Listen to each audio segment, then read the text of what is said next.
Kwa heri Chuck Norris.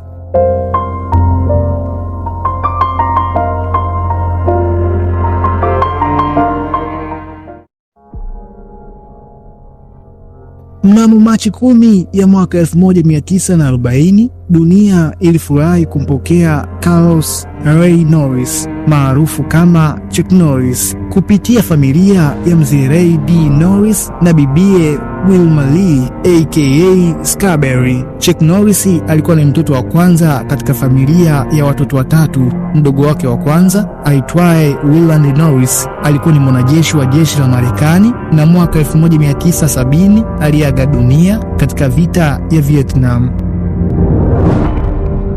Na mdogo wake wa pili aitwaye Aaron Norris, yeye anafanya kazi ya utayarishaji wa filamu, kwa lugha ya kitaalamu kama wengi tulivyozoea ni director. Baba yake Chuck Norris, mzee Ray Norris, alikuwa ni mwanajeshi wa vita ya pili ya dunia. Alipokuwa jeshini, mzee Ray Norris alikuwa ni fundi na dereva wa mabasi na marori ya kijeshi. Mama yake Chuck Norris, bibie Wilma Lee, yeye ndiye alihusika sana na malezi ya Chuck Norris baada ya kutalikiana na mume wake mzee Ray Norris. Kipindi wazazi hao wakitalikiana, Chuck Norris alikuwa na umri wa miaka 16 tu. Maisha ya utotoni ya Chuck Norris hayakuwa marahisi. Alikulia kwenye umaskini na alikuwa ni mtoto mwenye aibu sana. Hakuwa mwenye uwezo mzuri darasani na baba yake alikuwa ni mlevi wa kupindukia.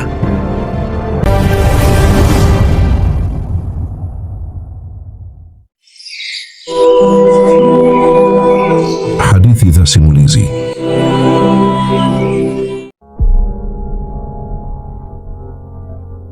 Mwaka 1958 alijiunga na jeshi la anga la Marekani, Air Force. Akiwa jeshini, Chuck Norris alitumwa kwenda Korea Kusini. Akiwa huko ndipo alianza kujifunza sanaa za mapigano aina ya karate na martial arts, na hapo ndipo alipata jina la Chuck.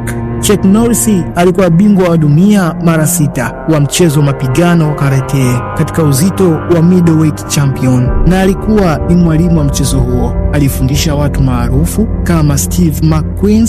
Mchezo huo ndio uliomfungulia mlango wa kuingia Hollywood. Chuck Norris alipata umaarufu mkubwa miaka 1970 mpaka miaka 1980 kupitia uigizaji wake wa filamu za mapigano. Alijulikana kwa mapigano ya karate na roundhouse kick, yani mateke mzungusho, na filamu zake maarufu zilizofanya vizuri duniani ni kama vile Walker, Texas Ranger, The Delta Force, Mission in Action, Good Guys Wear Black ya mwaka 1978, The Octagon ya mwaka 1980, Lone Wolf McQuade ya mwaka 1983, Code of Silence ya mwaka 1985, Firewalker ya mwaka 1986, The Expendable 2 ya mwaka 2012 na nyingine nyingi.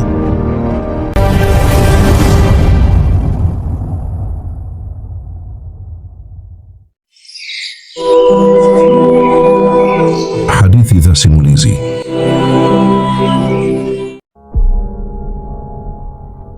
Mwaka 1958 Chuck Norris alifunga ndoa na mrembo Diana K. Hollycheck, na ilipofika mwaka 1962 walifanikiwa kupata mtoto wao wa kwanza. Walimpa jina la Mike Norris. Miaka ikasonga, na ilipofika mwaka 1965 wakapata tena mtoto wao wa pili. Walimpa jina la Eric Norris, lakini ndoa yao ikadumu kwa miaka 31 tu. Hatimaye walitalikiana mwaka 1989.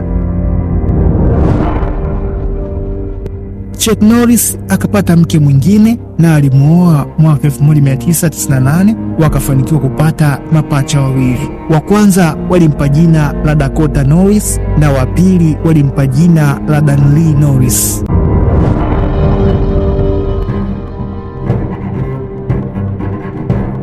Taarifa za kifo chake zimethibitishwa na familia yake kupitia mitandao yake ya kijamii. ambapo imeeleza na nukuu, kwa huzuni kubwa familia yetu inawataarifu kutokea kwa kifo cha ghafla cha mpendwa wetu Chuck Norris, na tungependa mfahamu kuwa amefariki akiwa amezungukwa na familia yake na alikuwa katika hali ya amani, mwisho wa kunukuu. Na hii ndiyo safari ya mwisho ya Chuck Norris. Bwana ametoa na Bwana ametwaa, jina la Bwana liinuliwe. Inna lillahi rajiun, inna lillahi raamina.